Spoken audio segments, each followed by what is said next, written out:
कवि मुकेश मारवाड़ी। आज आपको सामान्य हिंदी के साथ आरसीसी कोचिंग क्लास के चैनल पर बिल्कुल लाइव है। देखिए, अपन बात कर रहे थे सामान्य हिंदी की, यानी जो हिंदी है वो अपने क्या है, भाषा है। अपन भाषा का अध्ययन करेंगे। अपन इसका बिल्कुल सूक्ष्म से लेकर मोटे तौर तक जाएंगे। देखिए, सबसे पहले अपन बात करते हैं भाषा की। भाषा किसे कहते हैं? तो देखिए, भाषा शब्द की उत्पत्ति भाष धातु से हुई है। किससे? भाषा शब्द की उत्पत्ति भाष धातु से हुई है। यानी संस्कृत, देखो धातु किसे कहते हैं ये भी अपन देखेंगे, लेकिन फिलहाल आपको यहां बता दूं थोड़ा कि जो संस्कृत का मूल रूप होता है, जो संस्कृत यानी क्रिया का मूल रूप, और या अपन यूं कह सकते हैं कि जो क्रिया ही होती है उसे संस्कृत में क्या कहते हैं? धातु कहते हैं। किसे? क्रिया को संस्कृत में धातु कहते हैं। लेकिन उसके लिए भी अपन ये जानना जरूरी है कि जो मूल रूप होता है या क्रिया का जो मूल रूप होता है वही क्या कहलाता है? धातु कहलाता है। आया समझ में? देखिए, भाष धातु से मिलकर बना है। भाष शब्द का अर्थ क्या होता है? जानना। क्या होता है? जानना। यानी किसी को अपन जानेंगे वही क्या है? भाषा है। ठीक है, अपन अध्ययन कर रहे हैं हिंदी भाषा का, लेकिन उससे पहले अपन कुछ चीजें और देखेंगे। बात कर रहे हैं भाषा की। भाषा के कितने प्रकार होते हैं? भाषा के प्रकार, या अपन ये बोलते हैं कि भाषा के भेद। भाषा के कितने भेद या कितने प्रकार होते हैं? तो अगर अपन देखें तो भाषा के मूल रूप से 3 भेद होते हैं। कितने? 3 भेद। आप सबने सुना होगा। एक तो मौखिक भाषा। कौन सी? मौखिक भाषा। एक लिखित भाषा, और अंतिम में सांकेतिक भाषा। अंतिम सांकेतिक भाषा। यानी भाषा के 3 भेद होते हैं या 3 प्रकार होते हैं। एक मौखिक भाषा, नंबर 2 लिखित भाषा, और अंतिम में सांकेतिक भाषा। जैसा कि आप नाम से ही समझ गए होंगे। मौखिक भाषा, देखिए शब्द, देखिए अपना शब्द खुद संदेश दे देगा क्या बोल रहा है। मुख, जोड़, इक। यानी मुख शब्द में इक प्रत्यय लगकर क्या बना? मौखिक। यानी जो मुख से उच्चारित करके जो भाषा बोली जाती है वह क्या है? मौखिक भाषा। यानी मुख से उच्चारित करके जो भाषा प्रस्तुत की जाती है, जैसे मैं बोल रहा हूं, यह क्या है? मौखिक भाषा है। अगली है लिखित भाषा। जिस रूप को अपन लिखित यानी मौखिक रूप को जब अपन लिखित दस्तावेज में ले लेते हैं, लिखित रूप में ले लेते हैं, तो वह कौन सी है? लिखित भाषा। जैसे अपन बोल रहे हैं लेख जोड़ इत। लेख जोड़ इत कौन सी भाषा? लिखित भाषा। और अंतिम सांकेतिक भाषा। अपन रीजनिंग में टॉपिक पढ़ते हैं सांकेतिक परीक्षण। यानी किसी चीज को कुछ कोड दे दिया जाता है और उसे फिर उस कोड के अनुसार पहचाना जाता है, तो वही मित्रों यहां पर है। यानी किसी भी एक वस्तु को या किसी व्यक्ति को अपन ने एक कोड दे दिया, वही कोडिंग क्या है? सांकेतिक। एक संकेत दे दिया, वही क्या है? सांकेतिक। यानी संकेत जोड़ इक कौन सी हो गई? सांकेतिक भाषा। प्रश्न यहां से यह बनता है कि लिखित भाषा कब काम में आएगी, मौखिक भाषा कब काम में आएगी और सांकेतिक भाषा कब काम में आएगी? तो उसके लिए देखें, अपन जब भी कोई वाचन करते हैं, क्या करें? वाचन या पठन करें। वाचन करें या पठन करें, या फिर कोई समाचार पत्र, कोई समाचार पत्र का पठन करें। जो न्यूज एंकर्स होते हैं, कोई एंकरिंग करें यानी कोई संभाषण करें, या फिर कोई कविता वाचन करें, कविता पाठ करें, ये सारे किस में आ जाते हैं? मौखिक रूप में आ जाते हैं। भाषा के कौन से रूप में आते हैं? मौखिक रूप में आते हैं। एक चीज जो अपन सब काम लेते हैं, बातचीत, यानी किसी से वार्तालाप करते हैं, वो भी किस में आता है? वार्तालाप करते हैं, वो भी मौखिक भाषा के तहत किया जाता है। अगली भाषा लिखित भाषा, यानी भाषा के लिखित रूप को अपन कब काम में लेते हैं, थोड़ा रब कर दो, मिटा दो थोड़ा, आप साथ साथ लिखते जाएं और लिखने से ज्यादा समझने पर महत्व दें, क्योंकि लिखित रूप में आपके पास हर व्यक्ति के पास निश्चित रूप से किसी ना किसी व्याकरण, किसी ना किसी राइटर की किताब है, कोई ना कोई व्याकरण की किताब जरूर उपलब्ध है।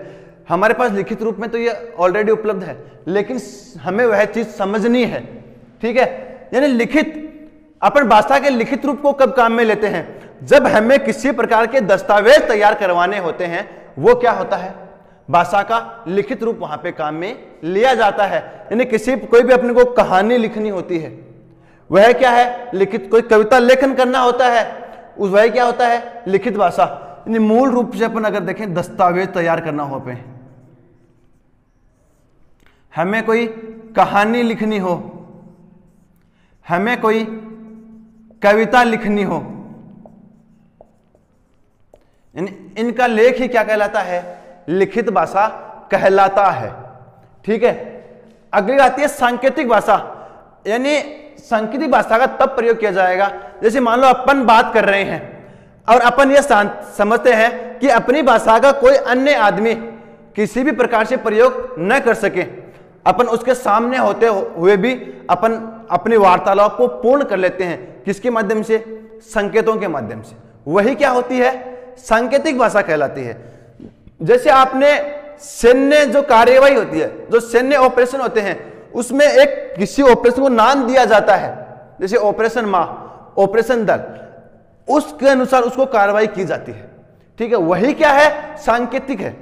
जैसे अपन किसी वस्तु को एक कोड दे दिया, या अपन ये कहते हैं कि राम, अपन राम को किस नाम से डिनोट करेंगे, जीरो से करेंगे, तो जीरो अपने सामने आते ही अपन क्या, किसका नाम ध्यान आना है, राम का, ठीक है।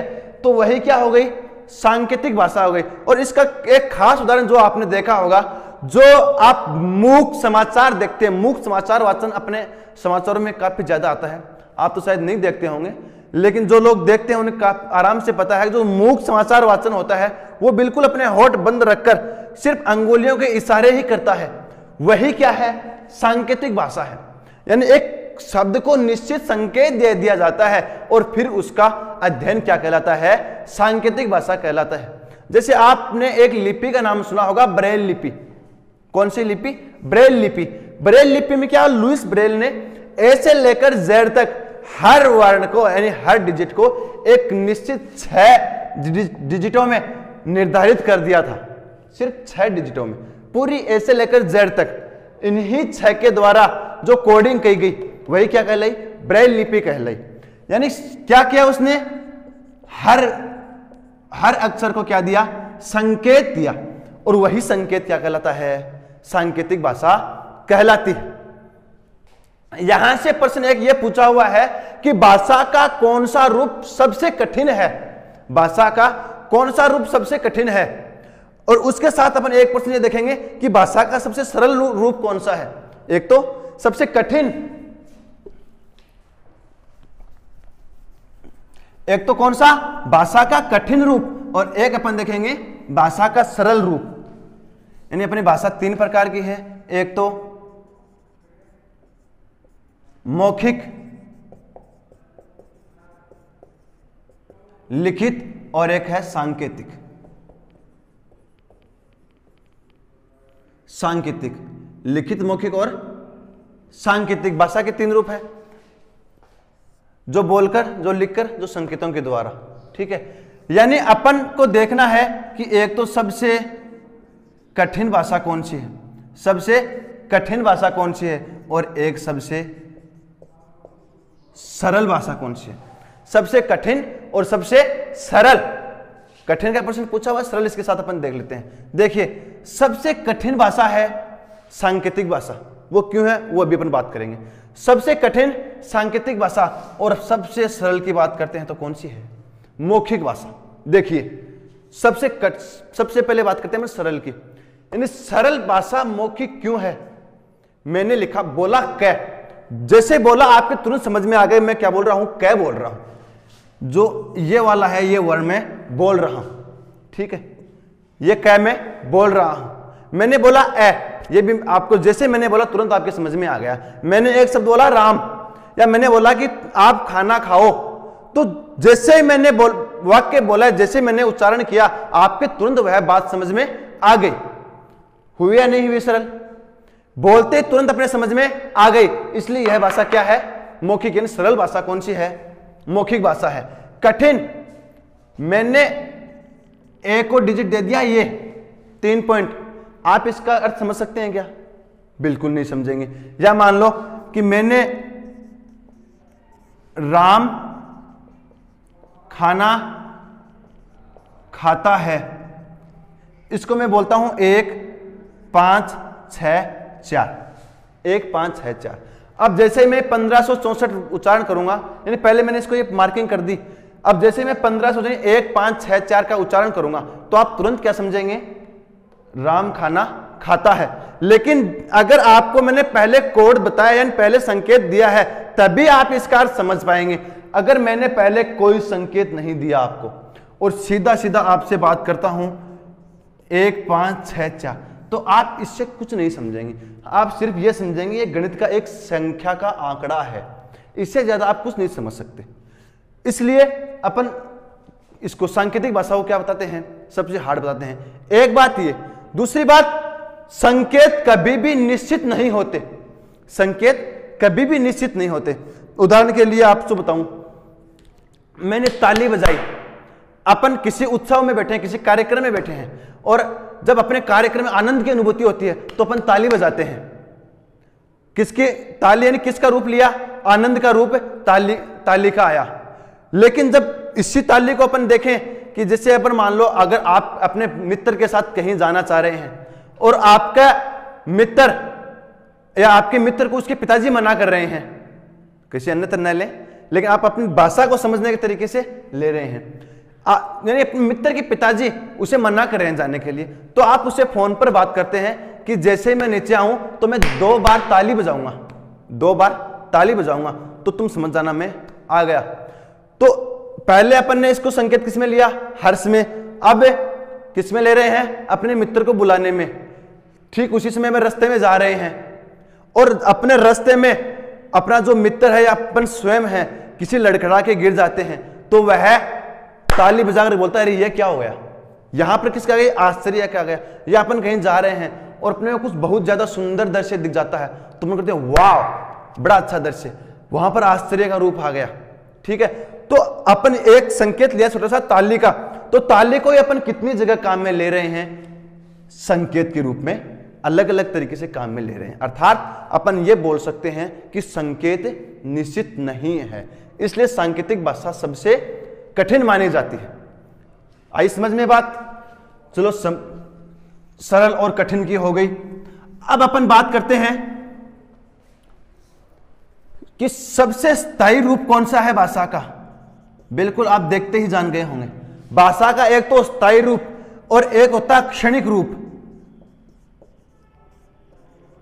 स्थायी रूप और एक क्षणिक रूप, यानी अगर प्रश्न आपसे पूछा जाए कि भाषा का स्थायी रूप कौन सा है, और यह प्रश्न पूछा जाए कि भाषा का क्षणिक रूप, क्षण भर के बराबर भाषा कौन सी है और स्थायित्व है भाषा कौन सी रखती है, तो आप बिल्कुल देखते ही समझ गए होंगे।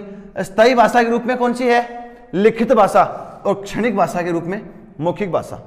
जैसे मैंने कुछ शब्द बोला और वह बोला और आपने अगर सुन लिया तब तो उसका अस्तित्व हो गया, लेकिन अगर किसी ने नहीं सुना तो वह तुरंत उसी समय क्या हो गई? लुप्त हो गई, उसी समय लुप्त हो गई। मैंने बोला, आपने सुना, तो आपके लिए तो वह बिल्कुल भाषा हुई, लेकिन अगर किसी अन्य ने नहीं सुना तो उसके लिए वह कुछ भी कोई रूप नहीं हुआ। इसलिए अपन ये बोल सकते हैं कि जो मौखिक भाषा है वह क्या है? क्षणिक है। लेकिन जो दस्तावेजों के रूप में या अपन किसी आंकड़ों को लंबे काल तक, चिरकाल तक सुरक्षित रखना चाहें तो अपने भाषा का कौन सा रूप काम में लेना पड़ेगा? स्थायित्व। खास बात, इतिहास लेखन के रूप में किस भाषा को काम में लिया जाता है? स्थायी, यानी लिखित भाषा को काम में लिया जाता है। तो अब प्रश्न आपके मन में यह भी आ रहा होगा, तो फिर सांकेतिक भाषा कहां काम में ली जाती है? जैसे मैंने आपको बताया, एक तो जो मूक बधिर हैं या अपने दृष्टि से अंधे हैं, यानी अपने ये बोल सकते हैं दिव्यांग है, उनके लिए जो फिक्स कोड बनाए जाते हैं, यानी ब्रेली लिपि द्वारा जो कोड उभारे हुए जो बनाए जाते हैं, ये भी अपना एक सांकेतिक भाषा है। या अपन खास तौर से बताएं मैं आपको कि जो अपने रक्षा दल होते हैं, जो सेना होती है, एयरफोर्स है, नेवी है, वो सांकेतिक भाषा का ही प्रयोग करती है। किसी भी अपना जो बंकर होता है या कोई उनका मिशन होता है, उन सबको वह, यहां तक कि एक जो सैनिक होता है उसे भी उसके नाम की बजाय किससे जाना जाता है, उसके जो नंबर है, जो सेना के नंबर है, उसी नाम से उसे जाना जाता है। तो अपने ये बोल सकते हैं कि रक्षा दलों की यह भाषा काम में आती है। या एक अपन देखें रडार, रडार पूरा का पूरा सांकेतिक भाषा पर कार्य करता है। हर भाषा का उसने मार्किंग कर रखा है, हर एक एरिया का उसने संकेत बना रखा है, उसी के ऊपर अपना रडार कार्य करता है। तो ये अपनी बात हुई भाषा के 3 रूपों की। अब देखिए अपन यहां से हिंदी भाषा को जोड़ते हैं। अब तक अपन ने हिंदी का कोई अध्ययन नहीं किया, तो देखिए भाषा के अपन कल अपने पहले बात की है, भाषा भाष धातु से बना है, जिसका अर्थ होता है जानना या ज्ञान प्राप्त करना। ठीक है, अपन बात कर रहे हैं हिंदी भाषा की। कौन सी भाषा की? हिंदी भाषा की। तो सबसे पहली बात तो ये कि ये हिंदी शब्द आया कहां से, ये हिंदी शब्द कहां से आया?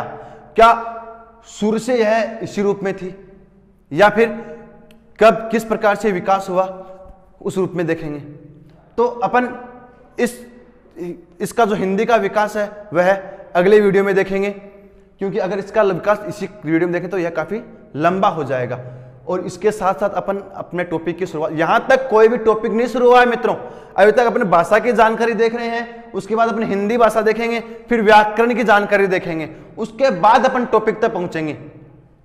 अपने अनमोल क्लास में क्या होता है, सीधा अपन टॉपिक शुरू कर देते हैं। जो अपनी जो जानकारियां होती हैं, जिनके बिना अपन ये मान सकते हैं कि अध्ययन अपना अधूरा है, अपन पहले उसका पूर्ण अध्ययन करेंगे, उसके बाद अपने टॉपिक तक पहुंचेंगे, तभी एक अपन बिल्कुल सुदृढ़ स्थिति तक पहुंच सकते हैं। ठीक है, आप चैनल के साथ बने रहें, सब्सक्राइब करें, लाइक करें और वीडियो को अपने दोस्तों के साथ ज्यादा से ज्यादा शेयर करें, जिससे यह अपने आरसीसी क्लास का जो अपना ज्ञान है वह अपने मित्रों तक पहुंच सके। जय हिंद, जय राजस्थान, जय भारत।